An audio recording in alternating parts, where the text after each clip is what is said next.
हारूनाबाद से खबर आपको देंगे। अब्दुल सलाम रिजवी की रिपोर्ट के मुताबिक हारूनाबाद में तेजाब गर्दी का वाकया।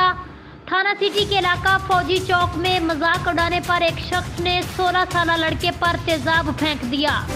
लड़के का बाजू, कान, माथा और गर्दन मुतासिर हुई। पुलिस ने मुलजम को हिरासत में ले लिया। तफसीलात के मुताबिक थाना सिटी हारूनाबाद के इलाका फौजी चौक में मजाक उड़ाने पर 50 साल शख्स मोहम्मद रफीक ने 16 साल लड़के जैनुल हसन पर तेजाब फेंक दिया, जिससे जैनुल हसन का माथा, बाजू, कान और गर्दन मुतासिर हुए।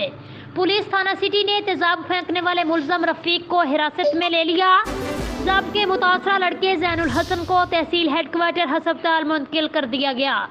एमरजेंसी मेडिकल ऑफिसर का कहना है तेजाब से मुतासिर होने वाले लड़के की हालत खतरे से बाहर है। अब तक के लिए इतना ही। मजीद खबरों के लिए आप देखते रहिए PN न्यूज़।